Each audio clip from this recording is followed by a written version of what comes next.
You're listening to Rico and the Man with Rob Traegler and Peter Martino. Welcome once again to Rico and the Man, a podcast that celebrates truth, justice, and all the bullshit showbiz topics we can pack in. I'm Rob Traegler, joined always by the Superman in my life, Mr. Peter Martino. Hey, howdy, hey. There he is. You know, as much as my childhood, Pete, was shaped by the likes of Spielberg and Lucas, there's probably nobody more influential than the great Richard Donner, who we just lost this week. Yeah.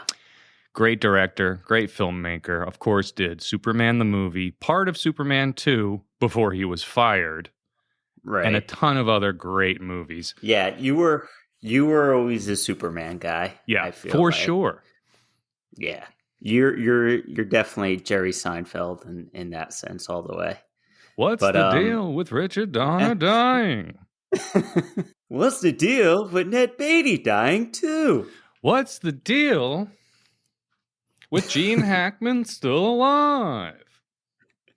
No, but you were actually the first one I thought of when I read that news. Yes, and you were very sweet. Sent me a text. Yeah, of course, because I know certain celebrities, certain people mean a certain something to each of us. Yeah. Not just us, but just to, anyone. And you have that connection with that certain celebrity, even though you never really met them. Although you apparently did.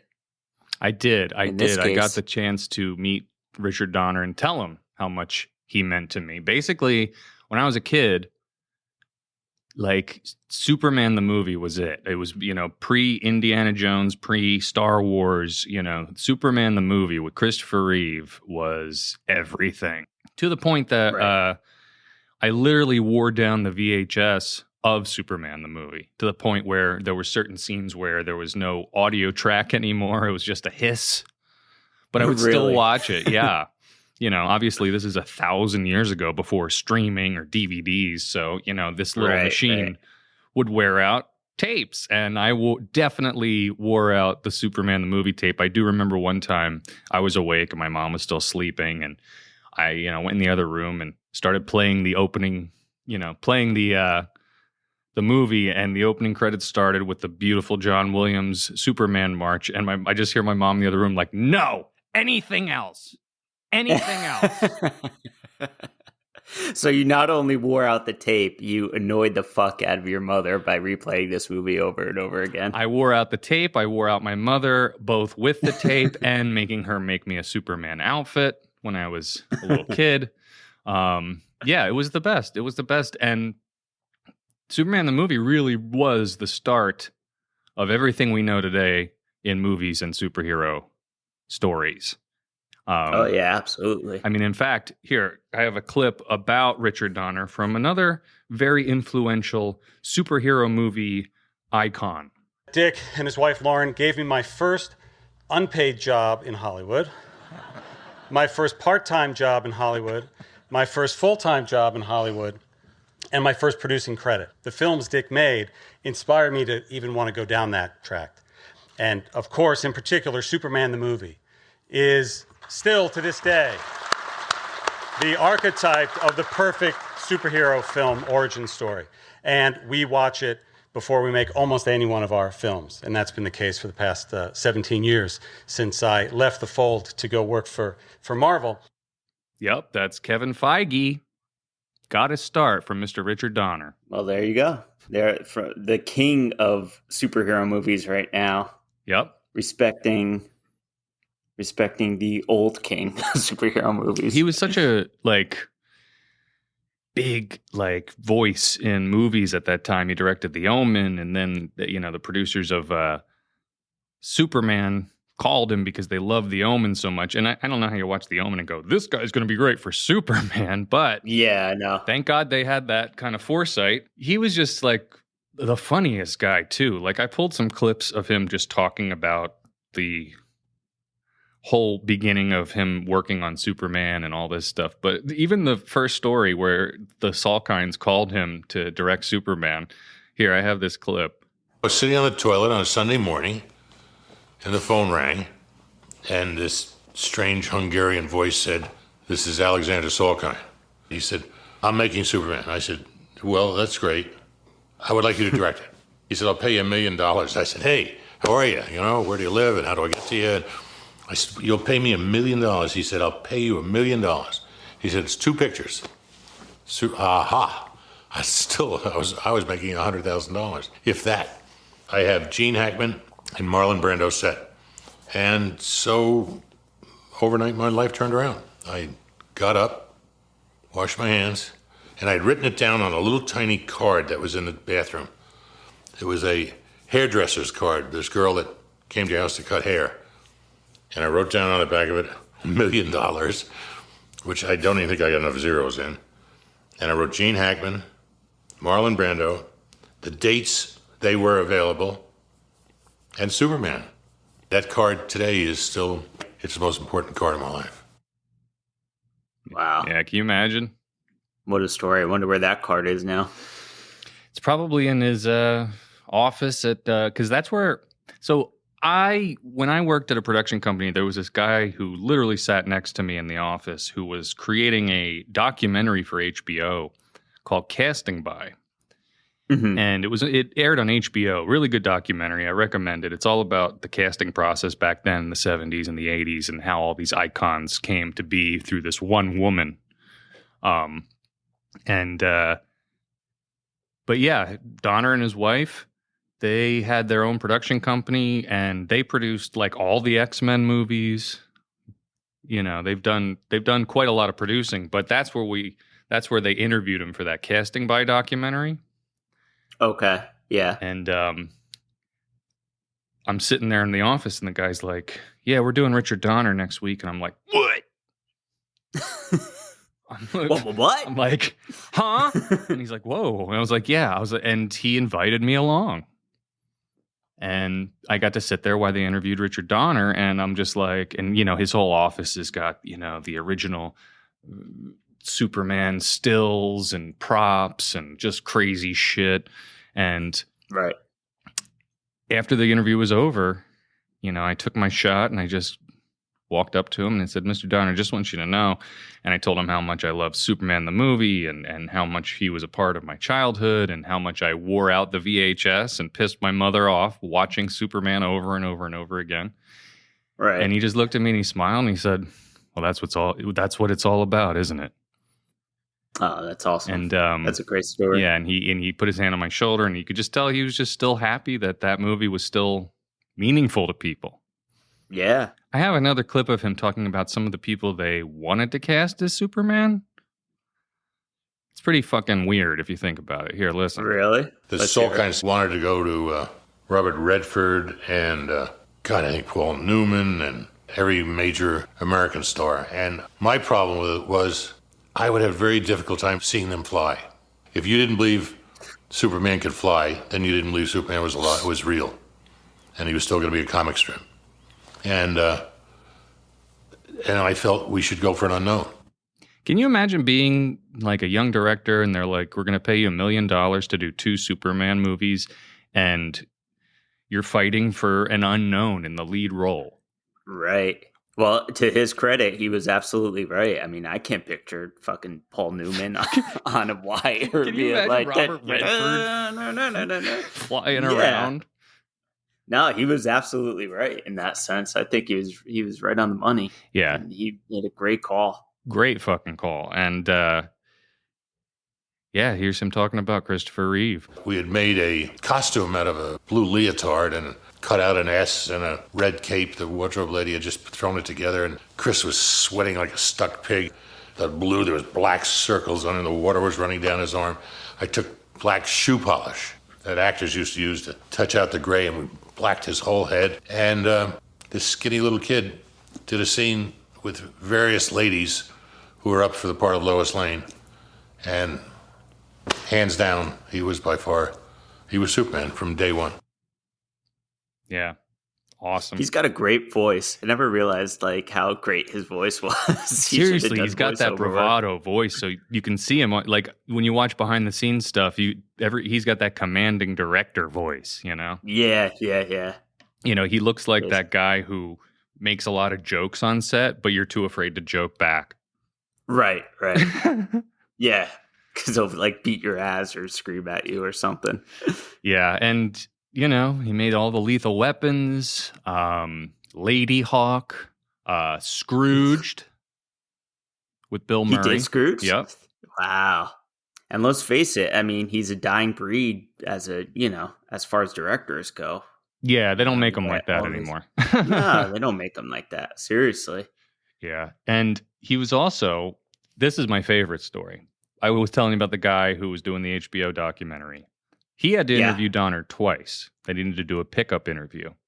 And they wanted to talk more about Lethal Weapon with Mel Gibson and Danny Glover. Uh-huh. And they had already talked to Mel Gibson. They had already done Donner once, and Danny Glover wouldn't return their calls. So was he too old for this shit interview? Well, as the story goes, it'll turn out he wasn't too old for that shit, because the first time they interviewed Donner, all he talked about was, anybody got a joint? Make this interview go a little better. And then we were laughing, ha ha ha, you know, and they were like, maybe Donner's a big pothead. And so they brought him a gift basket the second time. They went to his house to interview him. They brought him a gift basket that was just an arrangement of different weed and buds and edibles. And at the end, they're all saying their goodbyes and this and that. And they were talking to him about how they couldn't hear back from Danny Glover because I guess he just didn't want to be interviewed. And he's like, oh, that's too bad. And they're about to leave, and he goes, wait a minute. And he looks at the basket. He goes, is this grass? And they're like, yeah. He's like, give me that phone. He calls Danny Glover up, says, you better talk to these people today. And literally they went from his house to a hotel to meet Danny Glover to interview him. Get out, really? Yeah. Because of the weed? Yeah. Oh my God, that's funny. It's like he was like, wow, you people are awesome. Let me call Danny Glover right now. And you could just hear him with that big gravelly voice, like, you know, Danny, it's Richard Donner, and you better talk to these people right now. That's awesome. That's a great story. Yeah, I saw him recently, actually, on that Josh Gad internet, what's it called? The Reunited Apart.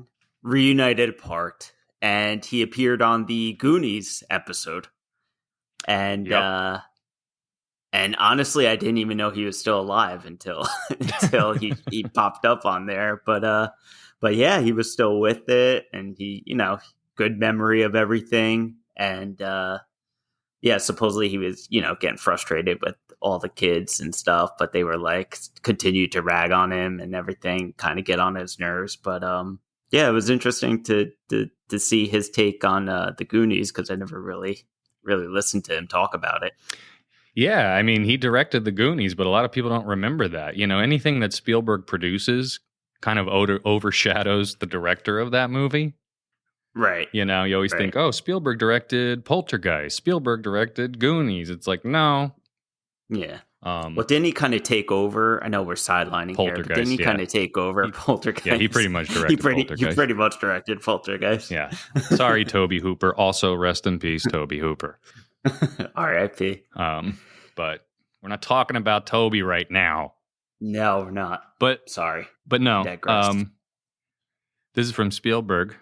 Dick had such a powerful command of his movies and was so gifted across so many genres. Being in his circle was akin to hanging out with your favorite coach, smartest professor, fiercest motivator, most endearing friend, staunchest ally, and of course, the greatest Goonie of all. He was all kid, all heart, all the time. I can't believe he's gone, but with his husky, hearty laugh, it will stay with me always. That's great. Here's a fun fact. So this guy Harry Lang, who Stanley Kubrick hired for 2001: A Space Odyssey,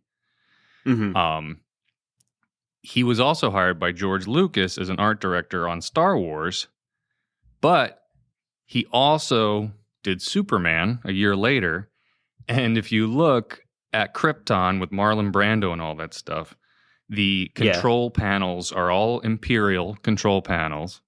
And the kryptonite was kept in the very same prop chest that the Anakin Skywalker lightsaber emerged from. So Get out, really? Yeah. That's really interesting. Yeah, because you think about it, it's like, oh, I have to go into space again on a planet. I'm gonna steal these Star Destroyer controllers, and we're in Krypton. Look at me, I'm a genius. Just gonna use this again. And, there you go, Mr. Brando. Yeah. Is this the Millennium Falcon controls? No. The Krypton controls. It's so interesting, though, that the star of the movie had the third billing after Brando and Gene Hackman. Yep. And Marlon Brando made $3 million. I think it was for a day and a half or something of work. Oh, my God. Yeah. Yeah. For reading cue cards. Yeah. He literally taped the lines to the other actors. Yeah. On top of their forehead and shit. You gotta stand a little closer to me so I can read my lines. That's my Brando, isn't it good? You gotta stand closer to me. Not quite as good as your Owen Wilson, but it's still pretty good. Oh, Jarrell, we're on Krypton. All right. Oh wow, these controls look familiar. No, they don't. You just hear him off camera. You hear this Lang guy off camera. Nope, no, that's Kryptonian. Whoa, isn't this Anakin lightsaber? Nope. I thought it was interesting to hear Donner talk about $1 million paycheck for directing a movie. That was such a big paycheck back then. I know. I mean, now they spend $1 million on the catering. Yeah, now they spend $1 million on the piece of paper they send with the offer. Well, like I said, I know he had a big impact on your childhood, and that's why I want to send you my condolences as soon as I heard. I appreciate that, Pete. It meant a lot. Of course. See how I think of you and your feelings? Yes. What do you think about me? Do you ever think about me? Sorry. Did you call me on the 4th of July and wish me a happy Independence Day? No. How was your 4th of July? It was all right. No, it was good. I had my niece's graduation party that day, but so they kind of, did a 4th of July themed graduation party. But the fucking neighbors with the fireworks, though, thank God I didn't go to my town's offering of the fireworks, because you didn't need to go at all. You could just be in your neighborhood and they have a whole fucking fireworks display going on. Just look up and it's there. But I actually had a question for you. Because I know you have a lot of pets, a lot of animals in your household. And I just want to know what your take is on this whole fireworks and scaring dogs and that whole debate that seems to be growing more and more each year. Well, here's what I'll say. I know you have kids and fireworks are cool to look up at and it's a thing to do every year, but fuck fireworks, okay? It's stupid. It's stupid. You can put on the TV and watch some fireworks. It's twofold for me because I've got dogs. They hate fireworks. They think they're being attacked. A lot of dogs run away. People lose their pets because of fireworks. Right. I don't know what idiot's letting their dog just be out and about during fireworks, but not to mention I live in Fire fucking Alley out in Southern California. So they go ape shit there? Well, they should go ape shit because we constantly have those fucking wildfires. Sometimes they're started by morons with fireworks. Okay. We had these idiots a couple months ago did a gender reveal and then a million acres all of a sudden burned up. That's why I'm asking, because I feel like a lot of people are, not even necessarily people that have pets or dogs or anything like that. I just feel like people are like wanting to cancel fireworks now. Like, Yeah. it's a new thing to cancel. I'm not saying cancel fireworks. Fireworks are great if you shoot them over the water. They're great if you Right. are in a climate where they can be handled properly. Right. But out here, just stop. Knock it off. Don't do it. You really need to see that bullshit up there, don't you? But my thing is, like, it's fine, like, around the 4th of July. Like, maybe the weekend of the 4th of July and obviously on 4th of July. It doesn't have to be an all-summer event. You don't have to have fireworks going on every single night in the summer. And that's what I feel like it's gotten to. It's not, like, special anymore. It's not like a 4th of July thing. It's, like, just now it's turning into a summer thing where it's, like, all summer long, all you hear are fireworks. Right. And well, yeah. that's what I don't get. Every holiday It's seems not, to just it's not bleed special now. anymore. Every Yeah, holiday that's true. bleeds into like the entire year. That's the same reason. It's like you got fireworks all summer. When it hits September, you're walking through the grocery store and it's like, it's the most wonderful Yeah. time. What? They're just going through the motions now. They're showing fucking Christmas shows on Lifetime Network. They're doing a Christmas in July all summer long, all month long. It's like, what's the point? I saw that the other day. I was like, are you serious? I heard like a Christmas song and I started getting anxiety. I was like, why are they playing this now when it's the 4th of July? It's like got, Summer like, so pissed Santa-thon. off. Why? Yeah. Like nothing's special anymore. Nothing's isolated. It's just like it, like you said, everything just bleeds into everything else. These fucking fireworks. That was my father growing up, by the way. If he was trying to hang a picture, if he was trying to fix a VCR, if he was trying to fix a radio, change a tire. Jesus Christ! I can't even judge him because I'm the exact same way. Are you? Yeah, I'm bad when I get frustrated. I start Really? going off. Yeah. I think can't it's see just- you going off. I can't. Come on. You're a I've seen you go mild-mannered off. guy. I've never seen you go off. No, you're the mild-mannered guy. I feel like I have a short fuse. Get the fuck out of here. Talk to my children and my wife. What's the worst you've ever seen your dad? Oh, when God. he was trying to like fix something or do something. He had this shitty fucking BMW that we were driving in the rain and the wipers going back and forth, driving in the Right. rain in New Jersey when it rains every other goddamn day. And Right. all of a sudden the wipers just go pew, off the my car God. into the field, into the street. And I just have this memory being a little kid sitting in like a Wawa parking lot watching my dad retrieve windshield wipers in the middle of the highway. Just, thanks a lot. And Hey, She had to let I owe you. Sometimes why? LMNOP. Yeah. So Well, could I tell the audience the worst I've ever seen you get? anger wise? I think I have an idea, but go ahead. I don't know if I told this story on the podcast yet, but we were coming back from AC late I know one where night. you're going. I forgot what your car was at the time. But Chevy appar- Malibu, 1998. Okay, there you go. Apparently, you're having trouble with the window on, I believe it was the driver's side back seat. And Yeah. for some reason that night we were having trouble with it again, and we couldn't get it back. We got it to go down, but we couldn't get it to go back up. And it was pouring rain that night. Cold, I think. It was a cold, It was like rainy, winter time miserable night. with a 2-hour drive ahead of us. Yeah. And you're trying to get this damn window up and you couldn't get it up, and we're just like all cold and like tired, and we had this fucking window open, blasting cold air, and we're just all miserable.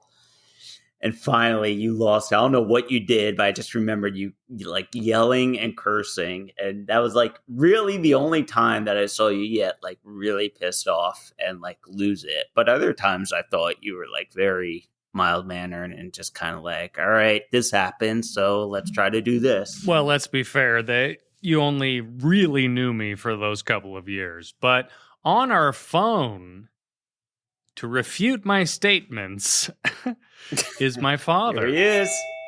Rob Tregler Hey. Sr. Rico and the man.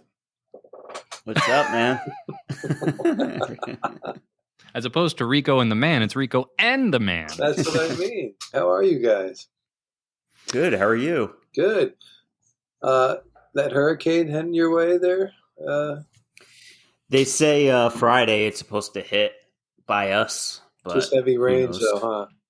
Yeah, I don't think it's anything too serious, but Oh, who good, knows? good. Fucking Elsa. I know. Elsa. Have you ever heard a hurricane that does Hurricane. sound threatening? Ever? Yeah, I know, right? I know. It's like Hurricane Andrew. Ooh. Even Eleanor. Yeah. Like, why can't it be like Hurricane Thor or, Yeah. like Hurricane Thanos is coming? I guess they do it so you don't get scared. I get it, but Hurricane kill you. I know. The one that wiped out the seaside boardwalk was Hurricane Sandy. Yeah. I was telling Pete, like, so apparently Pete has this short fuse when he's, trying to do stuff and is constantly, Jesus Christ, and this and that. And I'm like, I've never seen it, but I said that was my whole childhood. Anytime my dad needed to hang a picture or put a VHS tape in a VCR. Shut up. Come on. I- You're taking it a little too far.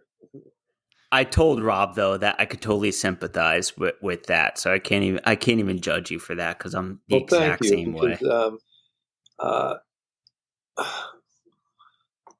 I don't know, like, and I have no defense to that, but it was like every time I put a tape in, geez. No, Yeah. I know. I'm being outrageous, but I did tell him about the time that the BMW windshield wipers just flew off the car in the rain. and started carving X's and O's into my windshield. Yeah, that's the other part, Pete. The wipers flew off, but the metal hooks that held Oh, them stayed and man. started carving You a didn't circle. say that. I had to have my Yeah. windshield replaced because I had these like X's and O's. Ah, come on. How could you blame him though for being pissed at that? I'm not blaming anyone. I just was saying a story.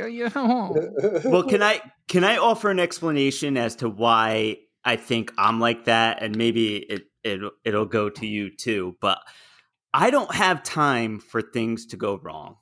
I have a long list of shit that I need to get accomplished, and when one thing goes wrong and I'm wasting my time focusing on that thing, it's frustrating as hell because like I'm trying to cross something off my list and it's not letting me cross that off the list. That's the thing, because I'm constantly feel like I need to do stuff and I have to get stuff done, and when things aren't getting done, that's when I get frustrated and or I get pissed the off. little stupid thing like I'll be working on my guitar and repairing it and stuff, and I'll have this Allen wrench next to me, and I'll do something, and I'll go to find it. It was just here, and I would look for a good totally. 10 minutes for the Allen wrench that I was just using, and it turns out it's like hidden behind something, you know what I mean, or under my foot, you know what I mean? Sure, yeah, oh, absolutely. But I yeah, right. I flip for no apparent reason. I don't flip, but it's just like the absurdity of the fact that it was just here. You know what I mean? Yeah. It's not so much like I'm mad, that really mad. I'm just mad at the absurdity more than the event. Yeah, it's the like an event. annoyance thing. Yeah. Like I don't need this right now thing. Right. And you, especially with two kids under the age of what, 7? Yeah, they're both under the age of 10, and it's just like it's tough. Yeah, they're 7 and they're 3. And Right. that's another thing. I constantly feel like I'm on a time crunch. Like if I don't get this done, I'm going to get distracted with, something that they're doing, and it's going to take me away and I'm never going to get it done. So it's Right. just like, That's another reason why I'm so anxious is that I constantly feel like I'm always rushing. Like whether I'm eating a fucking yogurt or trying to put like a lawnmower together. You know what I mean? It's just like I constantly feel like I'm on like a time clock. You know, Dad, we were just talking about Richard Donner, who you introduced me to. I was thinking about him today. Like, I remember he had a couple misfires in the 80s, like Lady Hawk with Matthew Broderick and Michelle Pfeiffer, some kind of like, it tried to be some medieval BS, but it was just, Lethal Weapon 2 through 4. Yeah. Well, two's good. Two's good because that's the diplomatic immunity one. I have diplomatic immunity. I don't even know Lethal Weapon all that well. Yeah, you shouldn't because it's Mel Gibson's hard to revisit. It's the Mel Gibson curse. Like that's what I'm telling you. This weekend they had The Patriot for $4.99. I love that movie. That movie's one of the best Revolutionary War movies because there are hardly any. But anyway, but I couldn't buy it because I can't support Mel. Do you remember Rob watching Superman when he was little Rob? I was telling over I was telling Chris that I said, you know, when you texted me that Richard Donner died, and I said, you don't know Rob and the relationship with Superman. I said when he was a kid, he'd fucking run around the neighborhood in the costume. You know what I mean? Fighting crime, whether it was a tree or.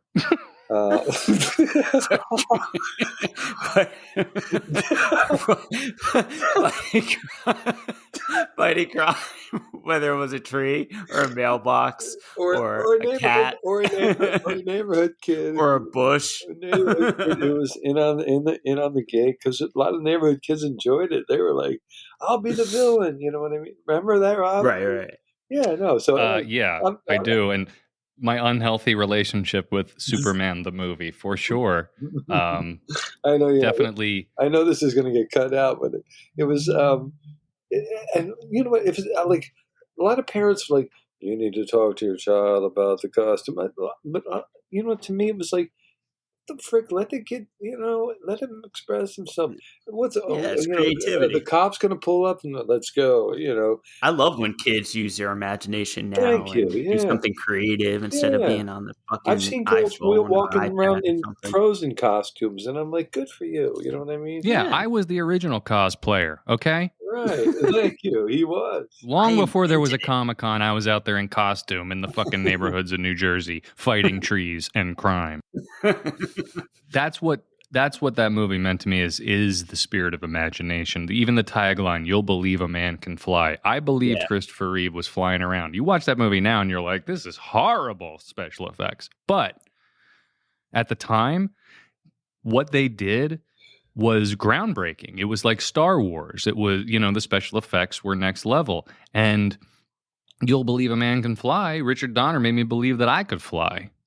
You know, I believe I can fly. And the sad thing for me is the very first time I saw that movie, it had been out for a while, and I was like, Superman. It was like, I was kind of dissing it. I forgot, you know, because I wasn't a director follower back then, you know what I mean? So I didn't know Donner had directed it. So I'm just like, oh, come on, Superman.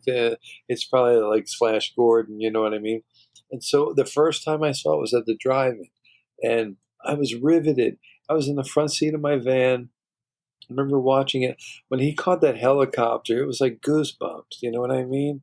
Oh God, You know, and it's also one of the greatest Williams cues in all of Williams' catalog too. Is when he fucking catches that because that's the 1-2 punch of that scene. Like he catches Lois, and you're like, "Holy shit, he caught Lois! This is the best. That's awesome." He could have flown up to the roof with, and that was it, and it would be awesome. But the fact that he added, then the helicopter falls, right, and he catches it, and that's the first time you see Superman's real strength as an adult, and the people on the ground cheering and shit. Like it's just it's goosebumps. It's a goosebump moment. Yeah, it's a moment that movies don't have anymore. Thank you, Richard Donner. Sadly. Yes, thank you, Richard Donner, and thank you, Dad, for calling in. Having said that, they're going to do 87 new Superman movies. You know, they're working on Batgirl. They're working on a new Batman with Pattinson and blah, blah, blah. But, you know, superheroes, they're always going to keep redoing. I'm sure about that. But one thing that I don't understand that doesn't need a universe, that doesn't need a fucking background story is fucking Willy Wonka. And I just saw that Timothy Chalamet has been cast in a prequel to Willy Wonka and the Chocolate Factory. And first off, the first thing I have to say is that we're going to lose a lot of listeners because I fucking hate Willy Wonka and the Chocolate Factory. I love Gene Wilder. I love him. I love everything he's ever done except that movie because that movie is fucking stupid. Now, what do you hate about it, though, specifically? I get that what is it? The 7 deadly sins. I get all the symbolism of killing the kids. I get that. You know, even some of the songs I really love. I have PTSD from that movie because every time in grade school when it fucking rained, we had to sit in a fucking room with that CRT fucking TV on the fucking rack that they wheel in. We had to watch Willy fucking Wonka. Really? And the fucking Chocolate Factory. That was the movie they chose? Like every time. Like every fucking time. And so I am not like a casual watcher of Willy Wonka. Right. I watched that goddamn movie like 87 times when I was a kid. And when I was a little fucking 8-year-old watching, I was like, this is fucking stupid. Yeah. Because look, to me, it makes sense as a book. It does. It makes sense as a book. It's a great thing for kids to read because, you know, there's a lot of lesson learning and this and that. But when you turn it into a movie with the fucking orange little people running around and the way they cut it bugged me, it creeped me the fuck out and not in a good way. Yeah. Yeah, I don't think it's a movie that warrants a remake or a reincarnation or anything like that. Thank you. To me, it was just one of those movies that, like, you know, everyone grew up with and everyone has a knowledge of, but I don't think it should be anything more than that, really. To me, it's a stain on Gene Wilder's career. No, I'm just... No, I mean, I'm not trying to be down on Willy Wonka. I just cannot believe the absolute lengths that Hollywood is going to try and take certain properties and reinvigorate them. They did that. Tim Burton tried that with Johnny Depp. It was awful. You know, they did Charlie and the Chocolate Factory. And honestly, I kind of liked his take on Wonka a little bit more. He was a creep. He wasn't this, like, you know, cool guy until the last minute. And he's like, I murdered children. But like you always looked at him like he might murder children. But in that movie, they all survive. So what's the lesson? But well, do they die in the? They don't die in the original ones, though. He just kind of gets rid of them. Well, you never hear from him again, do you? Well, you only hear from the kids in the Tim Burton version. Yes, you do. You do? At the end, they come back? At the end, they all walk out of the Chocolate Factory. Oh, God, I don't together. Even remember that. Yeah. So there's an even less of a lesson in the Burton one, which is weird because he always tends to strive even to go darker. Right. But yeah, no, in the original, you never see those kids again. Yeah, that's true. Right? No, you definitely don't see him at the end of the movie. I think that movie came out at like the perfect time. It came out in the early 70s where, like, you know, this generation shit was weird. And it was kind of like one of the last, like, musicals to come out before, like, musicals became obsolete in the theater. So I feel like it just kind of it got in there, like, right under the wire before, like, you know, shit started to get gritty, and it with 70s cinema and Taxi Driver and, you know, The Godfather and all those movies came out. But yeah, you weren't seeing Wonka shoot some kids in the head. No. But yeah, it's just a movie that people grew up with, and then if you go back and watch it as an adult, it's one of those movies where you're like, this is fucking weird. Hollywood is showing us all their cards and saying, we don't know what to do anymore. We don't know what to do. If it has a name we've heard of before, we're going to do it. Like Willy Wonka. So who's the it kid right now? Timothy Chalamet. Yeah. It's, he doesn't want to do it. But he's going to do it because ka-ching, ka-ching, ka-ching, ka-ching. Exactly. And I don't know. It makes me, I don't know. I feel a song coming on, Pete. A song I want to sing about this topic. Oh, okay. Yeah, I'm feeling it right now. All It's like right. a musical in my head. Go for it.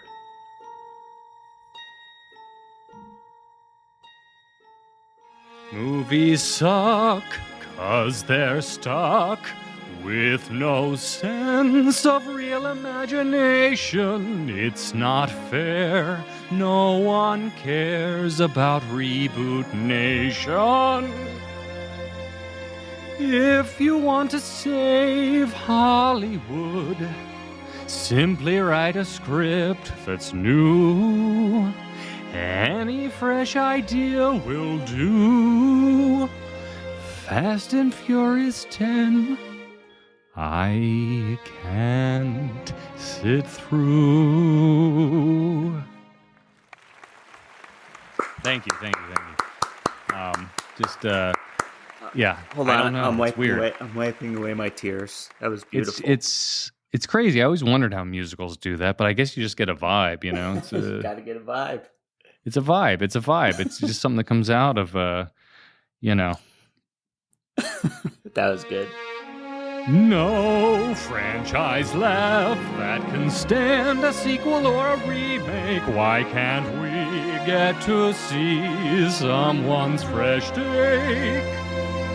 If you want to save Hollywood, don't just think about the money.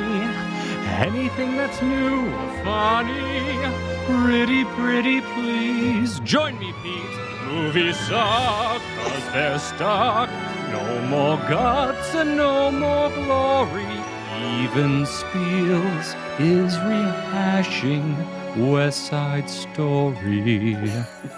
West Side Story.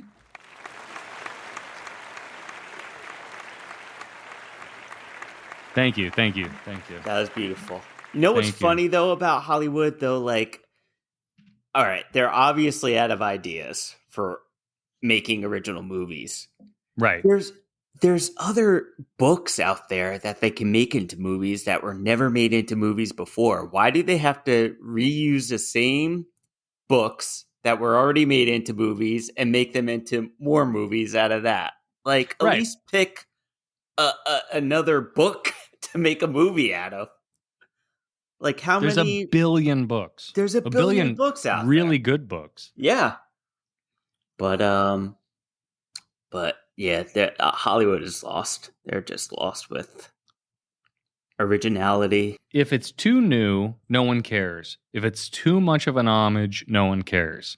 So what's the tightrope? What's the little sliver of people are going to dig this that you have to hit? Whereas a new movie, we'd all just show up. Right. Timothy Chalamet. Think of this kid. I mean, like, you know, he was in Call Me by Your Name, you know, with Army Hammer, which was a whole other episode. But great actor. Something original, something new, based on a book. Yeah. Next thing you know, Dune. Seen it.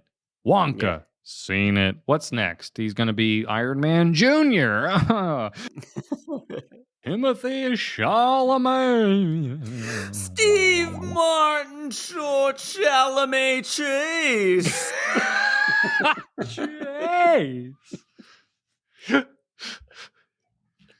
Martin Short, Martin, Steve Chevy, Paul Simon Chalamet. It's only 70s SNL, except for Chalamet. It's got to Yeah. be. It can't exceed You the got- 70s. Yeah, you gotta throw one newbie in there. Yeah. Steve Martin, Chase, Chevy Chase, Murray, Bill, Cameron Diaz. Bieber.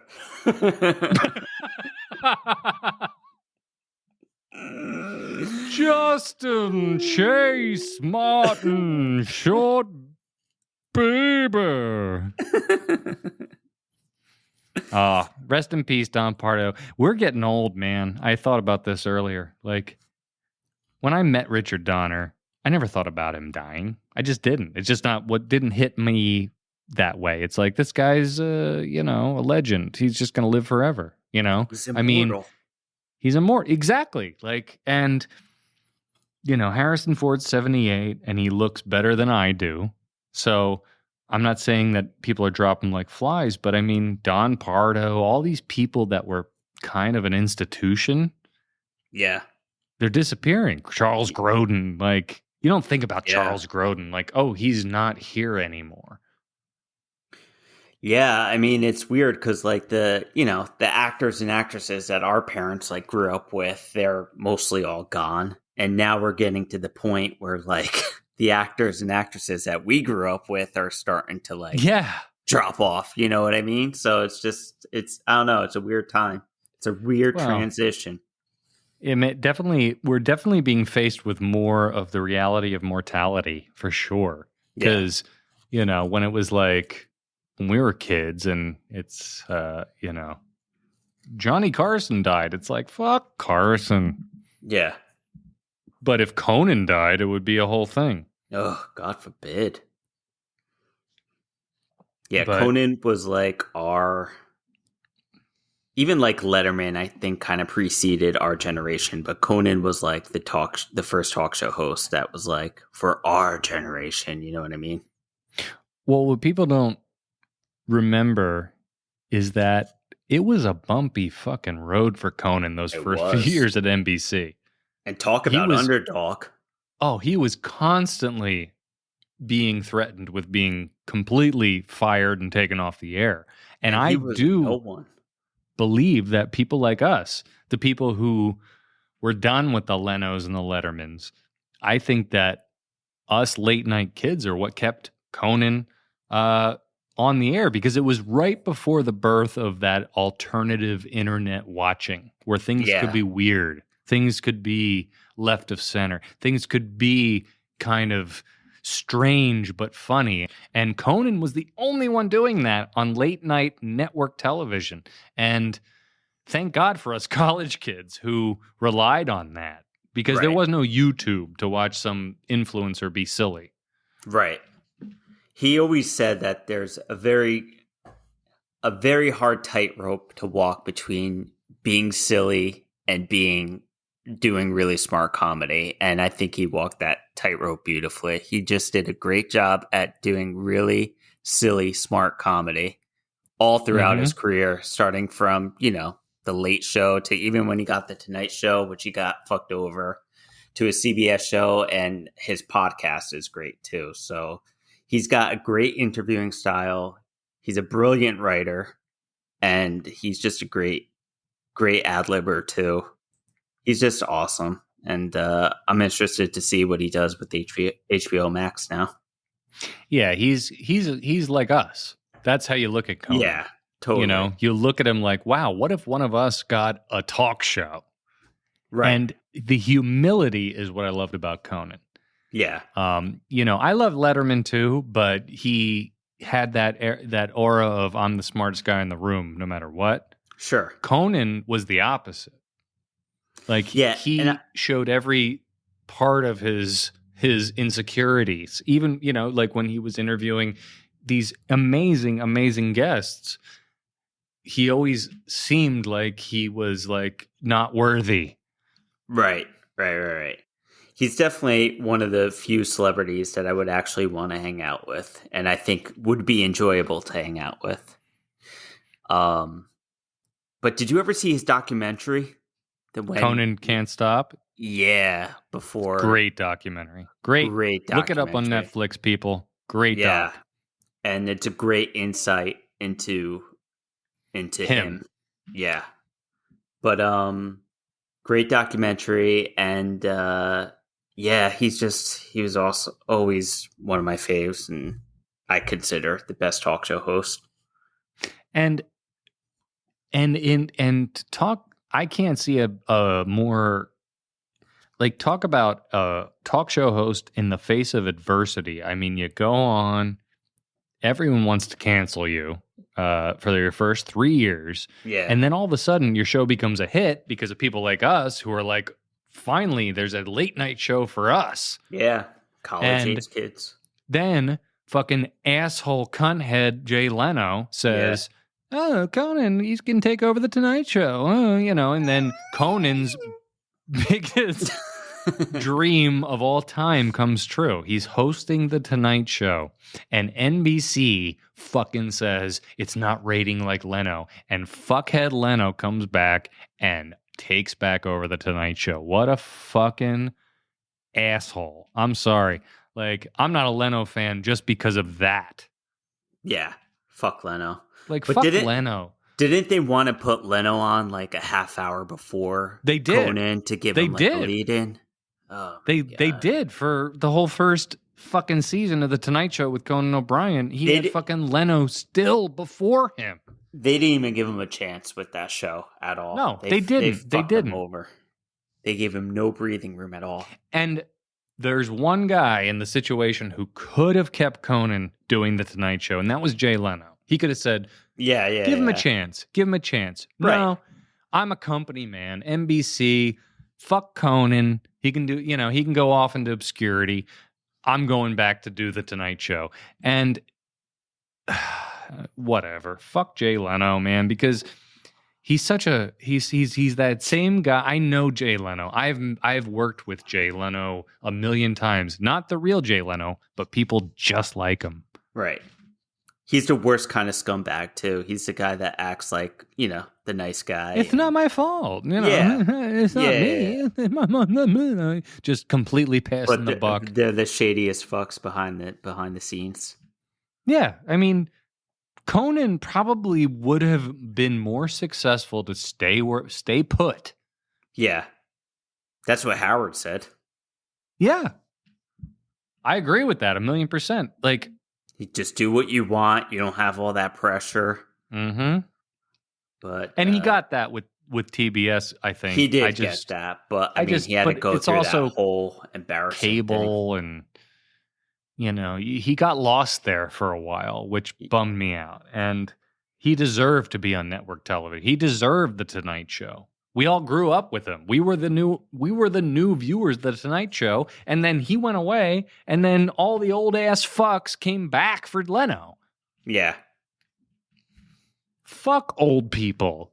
Fuck the senior citizens. But in the end, I think Conan will be better remembered than Jay Leno will ever be. So. Well, Conan, yeah, because Conan was unique. Yeah. Jay Leno was just like a Johnny Carson cocksucker. For Jay Leno, I never thought he was funny. I always thought he was the worst out of all the talk show hosts. Just his interviewing style. He just wasn't witty. He wasn't funny. His jokes weren't funny. Like, I never understood his appeal. But listen, when you're the host of the Tonight Show and Howard Stern comes on and has lesbians making out, you get up and leave. Yeah. You're not funny. You can't play. You can't play with the best of them. No. You're a company man.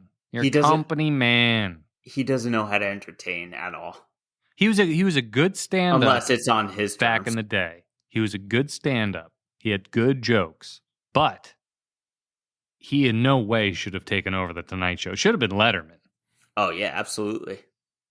Watch the Late Shift. Another recommendation.